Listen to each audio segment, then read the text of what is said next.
السلام عليكم ورحمة الله وبركاته. إنه من سليمان وإنه بسم الله الرحمن الرحيم. الحمد لله رب العالمين والصلاة والسلام على سيدنا محمد أشرف الأنبياء والمرسلين وعلى آله الطيبين الطاهرين وأصحابه الفائزين ومن تبعهم بإحسان إلى يوم الدين. ورضي الله عنا معهم برحمته وهو أرحم الراحمين. يا سيدي يا رسول الله خذ بيدي ما لي سواك ولا ألوي إلى أحد فأنت نور الهدى في كل كائنة وأنت سر الندى يا خير معتمدي لا وسيلة إلا أنت يا سيدي يا رسول الله صلى الله عليه وسلم. அல்லாஹ்வின் நல்லடியார்களே, அருமை நாயகம் ஸல்லல்லாஹு அலைஹி வஸல்லம் அவர்களின் அருள் நிறைந்த உம்மத்தோர்களே, எல்லாம் வல்ல அல்லாஹ்வின் பேரருளும் பெருங்கருணையும் நம் அனைவர் மீதும் என்றென்றும் நில்லாது நிலவட்டுமாக. அருள் நபி ஸல்லல்லாஹு அலைஹி வஸல்லம் அவர்களின் அருள் நிறைந்த திருமுக தரிசனம் நனவிலும் கனவிலும் நம் யாவருக்கும் நசீபாகட்டுமாக. கண்மணி நாயகம் ஸல்லல்லாஹு அலைஹி வஸல்லம் அவர்களுடைய அருள் நிறைந்த ஜியாரத்தும் ஷஃபாஅத்தும் நம் யாவருக்கும் நசீபாகட்டுமாக. அல்லாஹ் தௌஃபீக் செய்வானாக. ஆமீன். அருமையானவர்களே, உலகத்தில் மனிதன் ஏங்குவது எல்லாம் அன்பிற்காகத்தான். அன்பு ஒன்று மட்டும்தான் மனிதனுடைய ஆவலாக இருக்கிறது. யாராவது தன் மீது அன்பு காட்ட வேண்டும் என்று விரும்புவான், அல்லது தான் யார் மீதாவது அன்பு செலுத்த வேண்டும் என்று விரும்புவான். இதுதான் எல்லா மனிதர்களுடைய இயல்பு. எத்தனை வயதுகளை கடந்து போனாலும் கூட, வயோதிகத்தை அடைந்து வாழ்க்கையினுடைய கடைசி நிமிடங்களிலே கடந்தாலும் கூட மனிதனுடைய தேவை அதுவாகத்தான் இருக்கும். அதாவது தன்னை பிறர் கவனிக்க வேண்டும், தனக்கு பணிவிடை செய்ய வேண்டும், தன்னை கவனம் செய்த கேர் என்பார்களே, கேர் செய்வது, அப்படி கவனித்துக் கொள்ள வேண்டும். இது எல்லாவற்றிற்குமான பொருள் ஒன்றுதான், அன்பு என்பதுதான். ஆனால் ஒருவருக்கொருவர் மனிதர்களுக்குள்ளே பரஸ்பரம் காட்டுகிற அன்பு என்பது ஒன்று. ஆனால் அதையெல்லாம் தாண்டி நிலையான ஒரு அன்பு இருக்கிறது. மற்ற அன்பெல்லாம் அதற்கு பின்னாலே இன்னொரு காரணம் இருக்கும். கணவன் மனைவி மீது காட்டுகிற அன்பு, மனைவி கணவன் மீது காட்டுகிற அன்பு, அல்லது பெற்றோர்கள் பிள்ளைகள் மீது காட்டுகிற அன்பு, பிள்ளைகள் பெற்றோர்கள் மீது காட்டுகிற அன்பு, இப்படி உலகத்தில் மனித மக்கள் யார் யார் மீது அன்பு செலுத்தினாலும் அதற்கு பின்னால் இன்னொரு காரணம் இருக்கும். அதையெல்லாம் தாண்டி அப்படி அன்பை இருவருக்கு மத்தியிலே ஏற்படுத்துவது யார் என்றால் அல்லாஹ் தான் ஏற்படுத்துகிறார். இருவருடைய இதயங்களை இணைப்பது யார்? அல்லாஹ் தான் ஏற்படுத்துகிறான். இல்லையானால் இரண்டு இதயங்களை இணைக்க முடியாது. உலகத்தில் ஒன்றை இன்னொன்றோடு சேர்ப்பதற்கு வேண்டுமானால் பல கருவிகள் இருக்கிறது. ஒரு பேஸ்ட் மூலமாக, ஒரு கம் மூலமாக, ஒரு வெல்டிங் மூலமாக எதையாவது ஒன்றை இன்னொன்றோடு ஒட்டிவிட முடியும். ஒரு பேப்பர், ஒரு காகிதத்தை இன்னொரு காகிதத்தோடு ஒட்டிவிட முடியும் ஒரு கம் தடவினால். ஒரு ஃபெவிகால் மூலமாக அல்லது வெல்டிங் மூலமாக ஒரு இரும்பை இன்னொரு இரும்போடு இணைத்து விட முடியும். ஒரு இதயத்தை இன்னொரு இதயத்தோடு இணைக்க முடியுமா? முடியாது. அப்படி இணைப்பது யார் என்றால் அல்லாஹ் சொல்கிறான், அதை நான் தான் செய்கிறேன். ومن آياته أن خلق لكم من أنفسكم أزواجا لتسكنوا إليها وجعل بينكم مودة ورحمة. அல்லாஹ் தன்னுடைய அத்தாட்சிகள் என்று குர்ஆன் ஷரீஃபிலே ஒரு நீண்ட பட்டியல் இடுகிறான். ومن آياته என்று சூரத்து ரூமிலே அல்லாஹ் வரிசையாக சொல்லிக் கொண்டு வருகிறான். ومن آياته خلق السماوات والأرض, வானத்தையும் பூமியையும் படைத்தது அல்லாஹ்வினுடைய அத்தாட்சி என்கிறான். ومن آياته منامكم بالليل والنهار, இரவிலும் பகலிலும் மனிதன் தூங்குகிறானே, அந்த தூக்கம் இறைவனுடைய அத்தாட்சி என்கிறான். வானம் பொழிவது இறைவனுடைய அத்தாட்சி என்கிறான். காற்று வீசுவது, மரங்கள் ஆடி அசைவது, அந்த காற்றுகள் மேகத்தை குளிரச் செய்வது, அதிலிருந்து மழை பொழிவது எல்லாமுமே இறைவன் அவனுடைய ஆற்றல், அவனுடைய அதிகாரம், அவனுடைய அத்தாட்சி என்று இறைவன் அவற்றையெல்லாம் தன்னுடையதாக சொல்லி காட்டுகிறான். அந்த வரிசையிலே தான் அல்லாஹ் சொல்கிறான், உங்களில் இருந்தே உங்களுக்கான ஒரு வாழ்க்கை துணையை ஏற்படுத்தினோமே, அதுவும் அல்லாஹ்வுடைய அத்தாட்சி தான். وَمِنْ آيَاتِهِ أَنْ خَلَقَ لَكُم مِّنْ أَنفُسِكُمْ أَزْوَاجًا لِتَسْكُنُوا إِلَيْهَا. எதற்காக? உங்கள் வாழ்க்கை துணை அவர்களிடத்திலே நீங்கள் நிம்மதி பெறுவதற்காக என்று சொல்லிவிட்டு وَجَعَلَ بَيْنَكُمْ مَوَدَّةً وَرَحْمَةً, உங்கள் இருவருக்கு மத்தியிலே மவத்தத், மஹப்பத் என்பதையும் தாண்டியது மவத்தத். அப்படி ஒரு இறுக்கமான நெருக்கமான பிரியத்தை ஏற்படுத்தியது அல்லாஹ் தான் ஏற்படுத்தினான். وَجَعَلَ بَيْنَكُمْ مَوَدَّةً وَرَحْمَةً. இல்லையானால் எப்படி ஏற்படும்? நாம் நினைத்து பார்க்கலாம். ஒரு தாய் தன் குழந்தையின் மீது அன்பு வைக்கலாம், காரணம் தன் கருவிலே சுமந்த பிள்ளை. ஒரு தந்தை தன் பிள்ளையின் மீது அன்பு வைக்கலாம், காரணம் தன்னுடைய உதிரத்திலே பிறந்த குழந்தை, தன் பிள்ளை. உடன் பிறந்த சகோதரர்கள் ஒருவருக்கொருவர் அன்பு வைக்கலாம், காரணம் ஒரு தாய் வயிற்றிலே வளர்ந்தவர்கள், ஒரு தாய் கருவிலே கிடந்தவர்கள், உடன் பிறந்தவர்கள். ஆனால் ஒரு மனைவி கணவன் மீது அன்பு வைப்பதோ அல்லது ஒரு கணவன் மனைவி மீது அன்பு வைப்பதோ அப்படி அல்ல. ஏனென்றால் நேற்று வரையில் அவர் யாரோ இவள் யாரோ, அவளுக்கும் இவளுக்கும் எந்த தொடர்பும் இல்லை.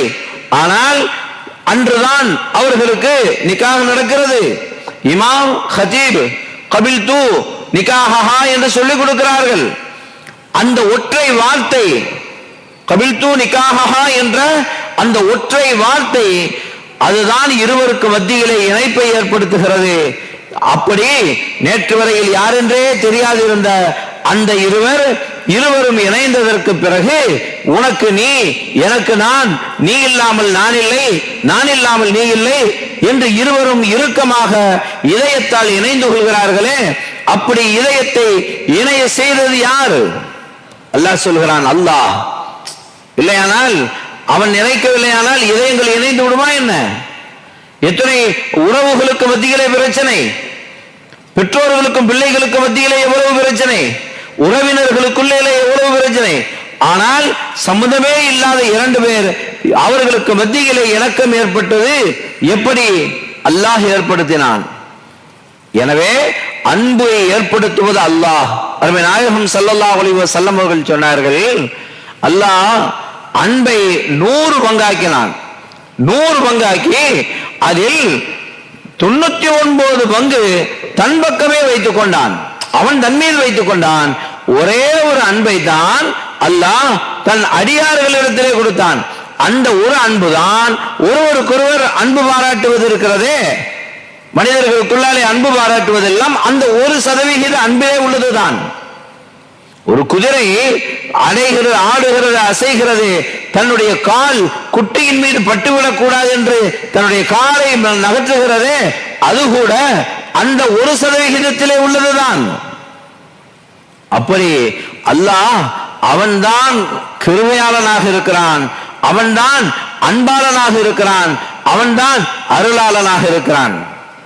அவனுடைய அன்பை விட மிகைத்த இன்னொரு அன்பு கிடையாது.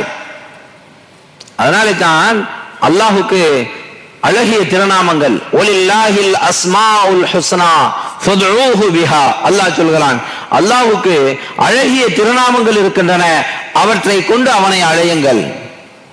எத்தனை திருநாமங்கள்? அருமை நாயகம் ஸல்லல்லாஹு அலைஹி வஸல்லம் அவர்கள் சொல்வார்கள், லில்லாஹி திஸ்அத்துன் வ திஸ்ஊன இஸ்மம் மிஆ இல்லா வாஹிதன். அல்லாஹ்வுக்கு 99 திருநாமங்கள் இருக்கின்றன. அல் அஸ்மாஉல் ஹுஸ்னா, அர் ரஹ்மான் அளவற்ற அருளாளன், அர் ரஹீம் நிகரற்ற அன்புடையோன், அல் மலிக் சர்வலோக அரசன், அல் குத்தூஸ் மிக தூய்மையானவன், அஸ்ஸலாம் சாந்தி அளிப்பவன், அல் முஅமின் அபயமளிப்பவன், அல் முஹைமின் பராமரிப்பவன், அல் அசீஸ் அனைத்திலும் சிறந்தவன், அல் ஜப்பார் அடக்கியாலும் வல்லமை உடையவன், அல் முத்தகப்பிர் பெருமைக்குரியவன், அல் ஹாலிக் படைப்பவன், அல் பாரி இல்லாமையிலிருந்து உண்டாக்குபவன், அல் முசவ்விர் உருவம் அமைப்பவன், அல் கஃபார் மன்னிக்க கூடியவன், அல் கஹார் அடக்கி ஆள்பவன். இப்படி 99 திருநாமங்கள் அல்லாஹுக்கு இருக்கின்றன. அந்த திருநாமங்கள் அல்லாஹ்வினுடைய ஜமாலியத்தையும் காட்டும், ஜலாலியத்தையும் காட்டும். அவனுடைய திருநாமங்கள் என்பது அவனுடைய சிஃபத் தன்மைகள். அதுல ஜமாலியத் ஜலாலியத் இரண்டும் இருக்கிறது. அவனுடைய கருணையான திருநாமங்களும் உண்டு, அவனுடைய கம்பீர குணங்களும் உண்டு. அர் ரஹ்மான் அர் ரஹீம் அவன் அளவிலாத அருளாளன், நிகரற்ற அன்புடையவன் என்பது ஜமாலியத். அல் கஹார் அடக்கி ஆளக்கூடியவன், அல் ஜப்பார் அடக்கி ஆளும் வல்லமை உடையவன், அல் முதில் இழிவுபடுத்துகிறவன், அல் முஇஸ் கண்ணியப்படுத்துகிறவன், அல் முதில் இழிவுபடுத்துகிறவன். எல்லாமும் அவன்தான். அல்லாஹ் தன்னுடைய அந்த சிவத்துகளை குர்ஆன் நெடுகிலும் சொல்கிறான். நபியே நீங்கள் சொல்லுங்கள், குலில்லாஹும்ம மாலிக்கல் முல்க், மன்னாதி மன்னனே, ஆட்சி அதிகாரம் பெற்றவனே, மன்னர்களுக்கெல்லாம் மேலான மன்னனே, தூத்தில் முல்க மன்தஷா நீ நாடியவர்களுக்கு ஆட்சி அதிகாரத்தை கொடுக்கிறாய், ஓ தன்சில் முல்க மிம்மன்தஷா நீ நாடியவர்களிடமிருந்து ஆட்சியை பறித்துக் கொள்கிறாய், ஓ துஇஸ்ஸு மன்தஷா நீ நாடியவர்களை கண்ணியப்படுத்துகிறாய், ஓ துதில்லு மன்தஷா நீ நாடியவர்களை இழிவுபடுத்துகிறாய். இன்னல் இஸ்ஸத்து லில்லாஹி ஜமீஆ கண்ணியம் யாரிடத்திலே இருக்கு? அல்லாஹ்விடத்திலே இருக்கிறது. அவன் நாடியவர்களை கண்ணியப்படுத்துகிறான், நாடியவர்களை இழிவுபடுத்துகிறான், நாடியவர்களுக்கு ஆட்சியை கொடுக்கிறான், நாடியவர்களை வந்து பறித்துக் கொள்கிறான். எனவே அல்லாஹ்விடத்திலே எல்லா குணங்களும் ஜமாலியத் ஜலாலியத் எல்லாம் உண்டு. ஆனால் அதை தொடங்கும் போதே அல்லாஹ் தன்னுடைய திருமறையை தொடங்கும் போது அல்ஹம்துலில்லாஹி ரப்பில் ஆலமீன், அகிலத்தாரை எல்லாம் படைத்து பரிபாலிக்கக்கூடிய அல்லாஹ்வுக்கே எல்லா புகழும், அர் ரஹ்மானிர் ரஹீம் அவன் யார்? அளவற்ற அருளாளன், நிகரற்ற அன்புடையோன், ரஹ்மான் ரஹீம் என்பதை கொண்டு தொடங்குகிறானே. அவன் கஹார் தான், அவன் ஜப்பார் தான், அவன் முத்தகப்பீர் தான், எல்லாமும் உண்டு. ஆனால் குர்ஆனை தொடங்குகிற போது எதை கொண்டு இறைவன் தொடங்குகிறான்? ரஹ்மான் அவன் கிருபையாளன் என்பதை கொண்டு தொடங்குகிறான், ரஹீம் நிகரற்ற அன்புடையோன் என்பதை கொண்டு தொடங்குகிறான். அதையும் முன்னாலே சூரத்துல் ஃபாத்திஹாவை தொடங்குவதற்கு முன்னாலே எதை கொண்டு தொடங்குகிறோம்? பிஸ்மில்லாஹிர் ரஹ்மானிர் ரஹீம் அல்லாஹ்வினுடைய திருநாமத்தை கொண்டு தொடங்குகிறேன். அந்த ரஹ்மான் அவன் யார்? அந்த அல்லாஹ் யார்? அவன் ரஹ்மான், அவன் ரஹீம். அர் ரஹ்மான் நிர் ரஹீம் என்கிறோமே. அப்படியானால் அந்த ரஹ்மான் ரஹீம் என்பது இறைவனுக்கு மிக பிரியமான பெயர். அவனுடைய பெயர் தான் 99 எல்லாமும் அவனுடையதுதான். அவனே சொல்கிறான், குலிதுல்லாஹ அவிதுர் ரஹ்மான் அல்லாஹ்வே அல்லாஹ் என்று அழையுங்கள் அல்லது அர் ரஹ்மான் என்று அழையுங்கள். ஐயம்மா ததுஉ ஃபலஹுல் அஸ்மாஉல் ஹுஸ்னா எப்படி நீங்கள் அழைத்தாலும் அவனுக்கு அழகிய திருநாமங்கள் நிறைய இருக்கின்றன. எனவே ரஹ்மான் என்ற தன் பெயரை தனக்கு அல்லாஹ் விசேஷமாக தனக்கு சூட்டிக்கொண்ட திருநாமம் ரஹ்மான், கிருபையாளன், அகிலத்தார் மீது அருளாளன். அப்படியான ரஹ்மான் என்றால் யார்? நமக்கு மதரசால ஆரம்பத்திலே சொல்லி தருவாங்க. ரஹ்மான் என்றால் இந்த உலகத்திலே நல்லோர் பொல்லார் எந்த வித்தியாசமும் இல்லாமல் எல்லோருக்கும் ஒரு மாதிரியாக அருள் செய்யக்கூடியவன். அவனை வணங்கக்கூடியவர்களுக்கும் அவன் தான் இறைவன், அவர்களுக்கும் கிருபை செய்கிறான். அவனை வணங்காதவர்களுக்கும் கிருபை செய்கிறான். அவனுக்கு இணை வைத்தவர்களுக்கும் கிருபை செய்கிறான், பாவிகளுக்கும் கிருபை செய்கிறான். ரஹ்மான் அதிலே அவன் எந்த விதமான எந்த மாற்றமும் பார்ப்பதில்லை. எல்லோருக்கும் அருள் புரியக்கூடிய ரஹ்மானாக அல்லாஹ் இருக்கிறான். எனவே அந்த ரஹ்மான் என்பது அல்லாஹ் தனக்குத்தானே சூட்டிக்கொண்ட திருநாமங்களிலே சிறப்புக்குரிய திருநாமம் ரஹ்மான். அதனாலே தான் நம்முடைய ஃபிக்ஹ் சட்டத்திலே இமாம்கள் ஒரு சட்டத்தை சொல்வார்கள். நாம் பெயர் வைக்கிற போது, நாம பெயர் வைக்கும் போது பல பெயர்களை வைக்கிறோம். ஆனால் பெயர்களிலேயே சிறந்த பெயர் எது? அருமை நாயகம் ஸல்லல்லாஹு அலைஹி வஸல்லம் அவர்கள் சொல்வார்கள், இன் அஹப்ப அஸ்மாஇக்கும் இலல்லாஹ் அப்துல்லாஹ் வ அப்துர் ரஹ்மான். அல்லாஹ்வுக்கு பிரியமான இரண்டு பெயர் அப்துல்லா அல்லது அப்துர் ரஹ்மான். இந்த ரெண்டு பெயர் இறைவனுக்கு பிரியமான பெயர் என்றார்கள் பெருமானார் ஸல்லல்லாஹு அலைஹி வஸல்லம் அவர்கள். இதுல நாம பிள்ளைகளுக்கு பெயர் வைக்கும் போது அல் அஸ்மாஉல் ஹுஸ்னாவினுடைய எந்த திருநாமத்தையும் சேர்த்து குழந்தைகளுக்கு பெயர் வைப்போம். சேர்த்து வைக்கிற போது அப்து என்பதை சேர்த்துக் கொள்வோம். அப்துல்லா, அப்துல் ரஹ்மான், அப்துல் ரஹீம், அப்துல் மாலிக், அப்துல் குத்தூஸ், அப்துல் சலாம், இப்படி எந்த பெயரை வேண்டுமானாலும் சேர்த்து அப்து என்பதை சேர்த்து நாம் பெயர் சூட்டுவோம். நம்மளே பல பேர் இருப்பார்கள், அப்துல் ரவூப், அப்துல் ரஹீம், அப்துல் ஜப்பார் என்று. இதுல ஒருவரை நாம் அழைக்கும் போது அப்துல் ரஹீமை பார்த்து ரஹீம் என்று அழைக்கிறோம். ரஹீம் வாங்கன்னு கூப்பிடுறோம். அப்படி சொல்லலாமா? சொல்லலாம். அதாவது அப்துல் ரஹீமே ரஹீம் என்றாலும் அதனுடைய கருத்து என்னதான்? அப்துல் ரஹீம் என்பதுதான். அப்துல் மாலிக்கை மாலிக் இங்க வாங்கன்னு அழைத்தால் ஏன் அப்படி சொல்றீங்க? மாலிக் அல்லாஹ் தானே, ஏன் அப்து என்று சேர்த்து சொல்ல? அப்தை விட்டு விட்டு வெறுமனே மாலிக்னு சொல்றீங்க? அப்படி கேட்க வேண்டியதில்லை. அப்துல் மாலிக்கை மாலிக் என்று அழைக்கலாம். அதே போல எந்த பெயராக இருந்தாலும் அப்துல் குத்தூஸ், குத்தூஸ் வாங்கன்னு சொல்லலாம். ஆனால் இமாம்கள் ஒரு சட்டம் சொல்கிறார்கள், அப்துல் ரஹ்மான் இருக்கிறதே அவரை ரஹ்மான் வாங்கன்னு சொல்ல முடியாது. அப்துல் ரஹ்மானை மட்டும் ரஹ்மான் என்று அழைக்க முடியாது, அப்துல் ரஹ்மான் தான் சொல்லணும். ஏன் அப்படி அழைப்பது மக்ரூஹ் என்று நம்முடைய இமாம்கள் எழுதுகிறார்கள். அப்துல் ரஹ்மானை வெறுமனே ரஹ்மான் சொல்ல முடியாது. மற்ற எந்த திருநாமங்களை வேண்டுமானாலும் அப்துல் மாலிக் என்று அப்துல் மாலிக்கை மாலிக் என்று சொல்வது போல, அப்துல் ரஹீமை ரஹீம் என்று சொல்வது போல எதை வேண்டுமானாலும் அழைக்கலாம். அப்துல் ரஹ்மானை அப்துல் ரஹ்மான் என்றுதான் அழைக்க வேண்டும். காரணம் என்ன? அந்த ரஹ்மான் என்கிற அந்த திருநாமம் இருக்கிறதே அது அல்லாஹுக்கு விசேஷமான திருநாமம். ரஹ்மான். ரஹீம் இருக்கிறதே, பிஸ்மில்லாஹிர் ரஹ்மானிர் ரஹீம் இருக்கிறதே, அந்த ரஹீமை அல்லாஹ் தனக்கும் வைத்திருக்கிறான், தன்னுடைய ஹபீப் நாயகம் ஸல்லல்லாஹு அலைஹி வஸல்லம் அவர்களுக்கும் சூட்டி இருக்கிறான். ஹரீசுன் அலைக்கும் பில் முஃமினீன ரഊஃபுன் ரஹீமுன். நாயகம் ஸல்லல்லாஹு அலைஹி வஸல்லம் அவர்களை பற்றி சொல்லும்போது அவர்கள் ரഊஃபாக இருக்கிறார்கள். அல்லாஹும் ரഊஃப், அருமை நாயகம் ஸல்லல்லாஹு அலைஹி வஸல்லம் அவர்களும் ரഊஃப். அல்லாஹும் ரஹீம், நாயகம் ஸல்லல்லாஹு அலைஹி வஸல்லம் அவர்களும் ரஹீம். அப்படி தன்னுடைய பெயரில் இருந்து ரஹீம் என்பதை அல்லாஹ் அருமை நாயகம் ஸல்லல்லாஹு அலைஹி வஸல்லம் அவர்களுக்கு சூட்டி இருக்கிறான். எனவே ரஹீம் என்று சொன்னால் அது அல்லாஹ்வுக்கும் பொருந்தும், அருமை நாயகம் ஸல்லல்லாஹு அலைஹி வஸல்லம் அவர்களுக்கும் பொருந்தும். பிஸ்மில்லாஹிர் ரஹ்மானிர் ரஹீம், அல்லாஹ்வினுடைய திருநாமத்தை கொண்டு தொடங்குகிறேன். அவன் ரஹ்மான், அளவற்ற அருளாளன், அவன் ரஹீம், நிகரற்ற அன்புடையோன் என்று சொல்கிறோம். இங்கே ரஹ்மான் ஆகிய அல்லாஹ்வினுடைய திருநாமத்தை கொண்டும் ரஹீம் ஆகிய நாயகம் ஸல்லல்லாஹு அலைஹி வஸல்லம் அவருடைய திருநாமத்தை கொண்டும் என்று பொருள் எடுக்க முடியுமா? முடியும். ஏன்? ரஹீம் என்பதை அல்லாஹ் குர்ஆனின் மூலமாகவே நாயகம் ஸல்லல்லாஹு அலைஹி வஸல்லம் அவர்களுக்கு சூட்டி இருக்கிறான். ரஹ்மான் அப்படி அல்ல. ரஹ்மான் அவனுக்கு மட்டுமே உள்ள விசேஷமான திருநாமம். தாயினுடைய கருவறை இருக்கிறதே, தாயின் கருவறை, கருவறைக்கு அரபியிலே ரஹீம் என்று சொல்வார்கள். ரஹீம், ரஹீம் என்றால் தாயின் கருவறை. அது எவ்வளவு விசாலமானது! ஒரு தாய், அந்த கருவறை சின்ன கருவறை, சுமார் ஒரு குறைந்தபட்சம் ஒரு 3 கிலோ உள்ள ஒரு குழந்தை இருக்கிற அளவிற்கான பெரிதெல்லாம் இல்லை. சராசரியாக 2.5 கிலோ ஒரு குழந்தை இருக்கும் சராசரியாக. சில குழந்தைகள் பிறக்கும் போதே 4-5 கிலோ அளவிற்கு கூட குழந்தைகள் பிறந்திருக்கிறது. ஒரு 5 கிலோ அல்ல உள்ள ஒரு குழந்தையை சுமக்கிற அளவிற்கு அந்த கருவறை என்ன அவ்வளவு விசாலமானதா? அவ்வளவு பெருசானதா? இல்லை. ஆனால் அல்லாஹ் அதுக்கு ரஹீம் என்று பெயர் கொடுத்தான் இல்லையா? அது எப்படி அந்த குழந்தையினுடைய எடைக்கு ஏற்ப அது விரிந்து விரிந்து கொடுக்கக்கூடியதாக இருக்கிறது. அதனாலே அல்லாஹ் அதற்கு ரஹீம் என்று பெயர் வைத்தான். சரி, இன்னும் பார்க்கிறோம்.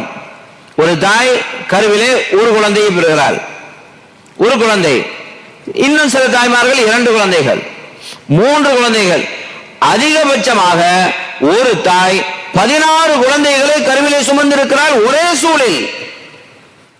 நாம் பத்திரிகைகளில் படித்திருக்கிறோம். 16 குழந்தைகள் இருக்கிற அளவிற்கு அந்த கருவறையில எங்கே இருக்கிறது இடம்? வேறொன்றும் இல்லை, அல்லாஹ் தன்னுடைய ரஹீம் என்ற அந்த திருநாமத்தை அந்த ரஹீம் என்று கருவறைக்கு கொடுத்தானே, அப்படி விசாலமாகி கொண்டே செல்லக்கூடியது கருவறை, தாயின் கருவறை.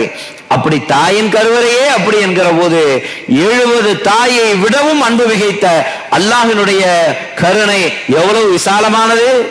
அவன் அடியார்கள் மீது காட்டுகிற அன்பு எவ்வளவு விசாலமானது!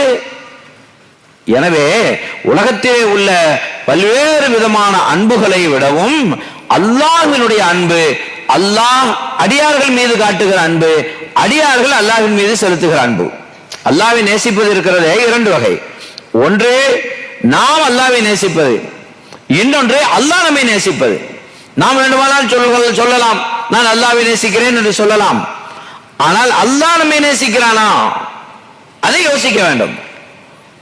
அருமை நாயகம் ஸல்லல்லாஹு அலைஹி வஸல்லம் அவர்கள் கைபர் யுத்தகலத்திலே, கைபர் யுத்தகலம், கண்மணி ஸல்லல்லாஹு அலைஹி வஸல்லம் அவர்கள் சொன்னார்கள், நாளை நான் ஒரு கையிலே கொடியை கொடுப்பேன், யுத்தத்தினுடைய போரினுடைய கொடியை, லவஅத்தயன்ன ராயத கதன், நாளே ஒருவருடைய கையிலே நான் கொடியை கொடுப்பேன், அவர் கையிலே அல்லாஹ் வெற்றியை கொடுப்பான்.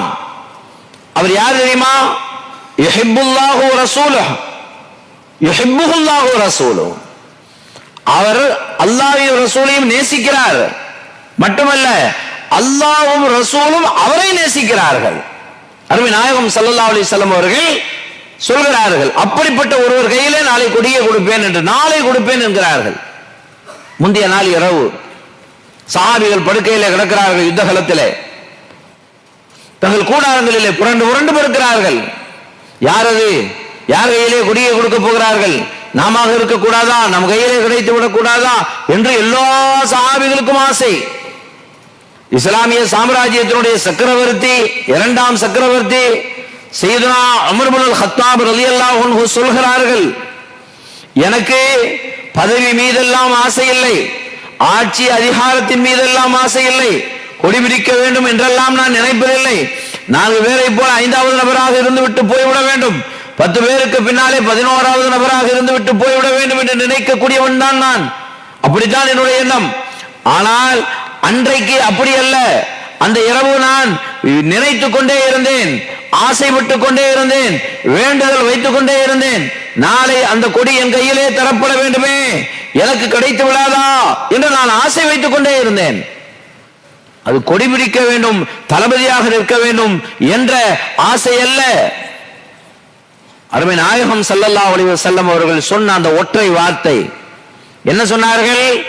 நாளை நான் யார் கையிலே கொடியை கொடுப்பேனோ அவர் அல்லாஹ்வையும் ரசூலையும் நேசிக்கிறார் என்பது மட்டுமல்ல, அல்லாஹ்வும் ரசூலும் அவரை நேசிக்கிறார்கள்.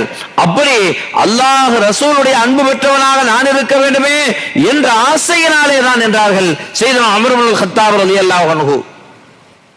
மறுநாள் காலை அருமை நாயகம் ஸல்லல்லாஹு அலைஹி வஸல்லம் அவர்கள் வீற்றிருக்கிறார்கள், சஹாபிகள் சூழ இருக்கிறார்கள்.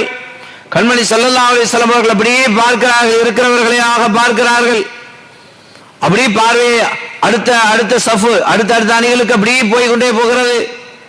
இருந்த சஹாபிகள் எல்லாம், மூத்த பெரிய பெரிய சஹாபிகள் எல்லாம் தங்களுடைய கழுத்துகளை உயர்த்தி, தலையை தூக்கி தூக்கி நான் இருக்கிறேன் நாயகமே, நான் இருக்கிறேன் நாயகமே என்று தலையை உயர்த்தி உயர்த்தி காட்டுகிறார்கள். பார்வை கடந்து போய் கடைசி வரையிலும் போய்விட்டது. இருக்கிற அத்தனை வேளையும் பார்த்துவிட்டு எம்பெருமானார் ஸல்லல்லாஹு அலைஹி வஸல்லம் அவர்கள் கேட்டார்கள், ஐன அலி, அலி ரலியல்லாஹு அன்ஹு அவர்களை எங்கேன்னு கேட்கிறாங்க. இருக்கிற எல்லோரையும் விட்டுட்டு இல்லாத ஒருவரை கேட்கிறார்கள் பெருமானார் ஸல்லல்லாஹு அலைஹி வஸல்லம் அவர்கள். உடனே சஹாபிகள், யார சொல்லலாம், அலி ரலியல்லாஹு அன்ஹு அவர்களுக்கு கண் வலி, கூடாரத்திலே இருக்கிறாங்க, அவங்க வரல. அதிலே கூட ஒரு ஆசை, அலி நாயகம் வரவில்லை, அப்படியானால் அதே இன்னொருவருக்கு கிடைத்து விடுமா, நமக்கு கிடைத்து விடாதா என்ற ஒரு ஆசை. அவர் வரல, கூடாரத்திலே இருக்கிறார். ஆனால் அருமை நாயகம் ஸல்லல்லாஹு அலைஹி வஸல்லம் அவர்கள் யார்? அவர்களுடைய நாவிலிருந்து ஒரு வார்த்தை வந்தால் அது மாற்ற முடியுமா? அந்த வார்த்தை திருத்தப்படக்கூடிய ஒன்றா? இல்லை. அவர்கள் சொன்னால் சொன்னதுதான். அந்த வார்த்தை அவர்கள் நாவிலிருந்து வந்தால் மா யன்திகு அனில் ஹவா இன் ஹுவ இல்லா வஹ்யு யூஹா, அது அவர்களுடைய நாவிலிருந்து சுயமாக வருகிற வார்த்தை அல்ல, சொந்த வாசகம் அல்ல, அது அல்லாஹ்வுடைய வார்த்தை. அவங்க நாவிலிருந்து வந்தால், நாளை ஒருவருடைய கையிலே கொடியை கொடுப்பேன், அவர் கையிலே அல்லாஹ் வெற்றியை கொடுப்பான் என்றார்களே, அப்படியானால் என்ன பொருள்? நாளை நான் யார் கையிலே கொடியை கொடுப்பேனோ அவர் கையிலே அல்லாஹ் வெற்றியை கொடுப்பான், அல்லது அல்லாஹ் யார் கையிலே வெற்றியை கொடுப்பானோ அவர் கையிலே நான் கொடியை கொடுப்பேன். நாளை என்ன நடக்க போகிறது, ஒன்று வெற்றி கிடைக்க போகிறது என்பதை இன்றே சொல்கிறார்கள். இன்னொன்று அல்லாஹ் வெற்றியை கொடுப்பான் இவர் கையிலே என்பதும் முடிவாகிவிட்டது. அந்த ஒருவர் யார்? ஐனா அலி, அலிநாயகத்தை எங்கேன்னு கேட்டாங்க. அவர் கூடாரத்திலே இருக்கிறார், அழைத்து வாருங்கள் என்று அழைத்து வரப்பட்டு கண்மணி நாயகம் ஸல்லல்லாஹு அலைஹி வஸல்லம் அவர்கள் தங்களுடைய முபாரக்கான உமிழ்நீரை எடுத்து அலி ரலியல்லாஹு அன்ஹு அவர்களுடைய நோயுள்ள கண் வலி உள்ள அந்த கண்ணிலே தடவினார்கள். அலிநாயகம் அவர் ரலியல்லாஹு அன்ஹு அவர்களுக்கு கண்வலி போய்விட்டது மட்டுமல்ல, அவர்களே சொல்கிறார்கள், சாதாரணமாக இருந்த கண்ணை விட உமிழ்நீர் விட்ட கண், வலி இருந்த கண், பிரகாசம் கூடிவிட்டது என்றார்கள் அலிநாயகம் ரலியல்லாஹு அன்ஹு. இங்கே அலிநாயகம் ரலியல்லாஹு அன்ஹு அவர்களை குறித்து அருமை நாயகம் ஸல்லல்லாஹு அலைஹி வஸல்லம் அவர்கள் சொன்ன வாசகம் என்ன? யுஹிப்புல்லாஹு வ ரசூலுஹு யுஹிப்புல்லாஹு வ ரசூலுஹு. அவர்களும் அல்லாஹ் ரசூலை நேசிக்கிறார்கள், அல்லாஹ்வும் ரசூலும் அவர்களை நேசிக்கிறார்கள். இங்கே ஒன்றை விளங்கிக் கொள்ள வேண்டும் சகோதரர்களே, அல்லாஹ்வை நேசிப்பது என்றால் என்ன? அல்லாஹ்வின் ரசூலை நேசிப்பதுதான் அல்லாஹ்வை நேசிப்பது. அல்லாஹ்வை நேசிப்பதற்கான அடையாளம் என்ன? அல்லாஹ் குர்ஆன் ஷரீஃபிலே சொல்லி காட்டுகிறான், மையுத்திர் ரசூல ஃபகத் அத்தா அல்லாஹ்.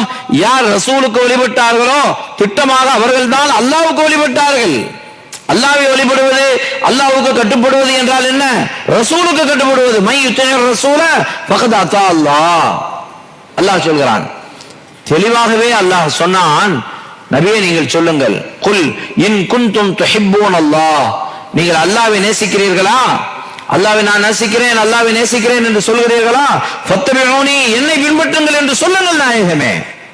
ஃபத்தபிஊனி, என்னை பின்பற்றுங்கள். அல்லாஹ்வை நீங்கள் நேசித்தால் என்னை பின்பற்றுங்கள் என்று சொல்லுங்கள் நாயகமே. அப்படி நீங்கள் என்னை நேசித்தால் என்ன நடக்கும்? யுஹிப்புக்குமுல்லாஹ், அல்லாஹ் உங்களை நேசிப்பான். இந்த ஆயத்தை பாருங்கள். குல் இன் குன்தும் துஹிப்பூன அல்லாஹ், நீங்க அல்லாஹ்வை நேசிக்கிறீர்களானால் என்னை பின்பற்றுங்கள். என்னை பின்பற்றினால் நீங்கள் அல்லாஹ்வை நேசிப்பது பெரிதல்ல, யுஹிப்புக்குமுல்லாஹ், அல்லாஹ் உங்களை நேசிப்பான். அப்ப நீங்கள் அல்லாஹ்வை நேசிப்பது முக்கியமா, அல்லாஹ் உங்களை நேசிப்பது முக்கியமா? உங்களை என்று சொன்னால் உங்களை என்று சொல், நம்மை அல்லாஹ் சொல்கிறான், அல்லாஹ்வின் ரசூல் சொல்கிறார்கள், நம்மை என்று பொருள். யுஹிப்புக்குமுல்லாஹ், அல்லாஹ் உங்களை நேசிப்பான். உங்களுடைய பாவங்களையும் மன்னிப்பான். நீங்க நேசம் மட்டும்தான், அல்லாஹ் நேசிக்கவும் செய்கிறான், பாவத்தை மன்னிக்கவும் செய்கிறான். வல்லாஹு கஃபூருர் ரஹீம், அல்லாஹ் மன்னிக்க கூடியவனாகவும் ரஹீமாகவும் இருக்கிறான், கருணையாளனாகவும் இருக்கிறான் என்று அல்லாஹ் குர்ஆன் ஷரீஃபின் வழியாக திட்டவட்டமாக சொல்லி காட்டுகிறான். எனவே அல்லாஹ்வை நேசிப்பது என்றால் என்ன? அல்லாஹ்வை நேசிப்பது என்றால் அதற்கென்று சில வழிமுறைகளை நமக்கு இமாம்கள் சொல்கிறார்கள், ஹதீஸ்களிலே இருக்கிறது. அல்லாஹ்வினுடைய அடியார்களை நேசிப்பது அல்லாஹ்வை நேசிப்பது, அல்லாஹ்வினுடைய படைப்புகளை நேசிப்பது அல்லாஹ்வை நேசிப்பது. படைப்புகள் என்றால் மனிதர்கள் மட்டுமல்ல, மிருகங்களை, ஆடு மாடுகளை, மற்ற பிராணிகளை, அதற்கு தண்ணீர் கொடுப்பது, அதற்கு தாகம் தீர்ப்பது, அதுவும் என்னதான்? அல்லாஹ்வை நேசிப்பதுதான். அருமை நாயகம் ஸல்லல்லாஹு அலைஹி வஸல்லம் அவர்கள் சொல்கிறார்கள், ஒரு மனிதரை அல்லாஹ் நன்றி செலுத்துகிறான். ஒரு மனிதனை அல்லாஹ் நன்றி செலுத்த, அல்லாஹ் ஏன் நன்றி செலுத்த வேண்டும்? அவனை அல்லவா நாம் நன்றி செலுத்த வேண்டும், அல்லாஹ்வுக்கு இல்லையா நாம் நன்றி செலுத்த வேண்டும். ஒரு மனிதரை அல்லாஹ் நன்றி செலுத்துகிறான். யாருக்கு தெரியுமா?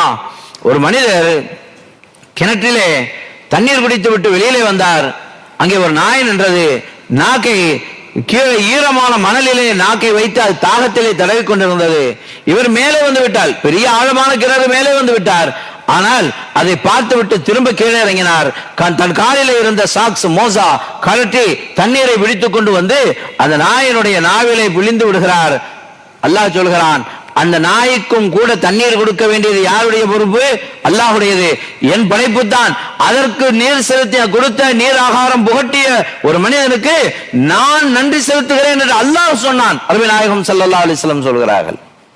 அப்படி அடியார்களை நேசிப்பது, பரஸ்பரம் ஒருவருக்கொருவர் மனிதர்களை நேசிப்பது, படைப்பினங்களை நேசிப்பது, ஜீவகாருண்யம் பின்பற்றுவது எல்லாமும் அல்லாஹ்வை நேசிப்பதற்கான அர்த்தம் தான்.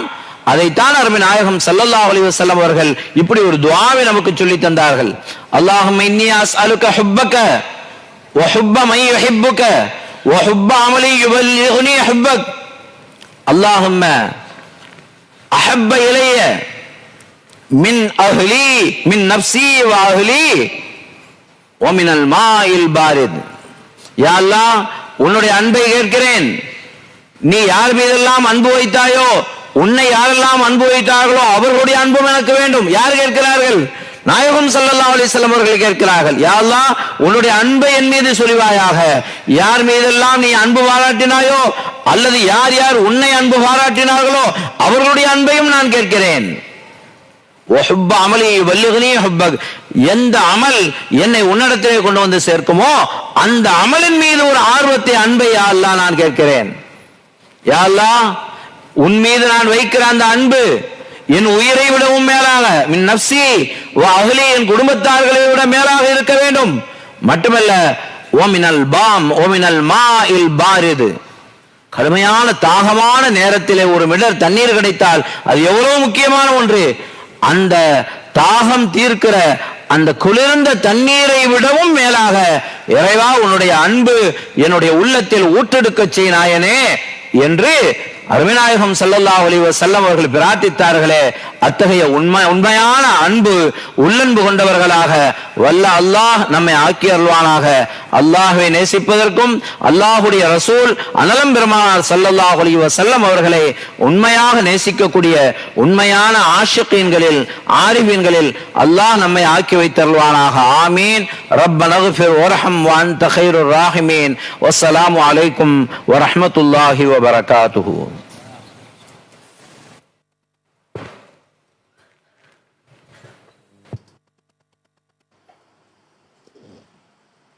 Subhanallah, alhamdulillah, la ilaha illallah, Allahu akbar, la hawla wa la quwwata illa billahi al-aliyyil azim. Allahumma salli ala sayyidina Muhammad ya Rahman ya Rahim ya Allah.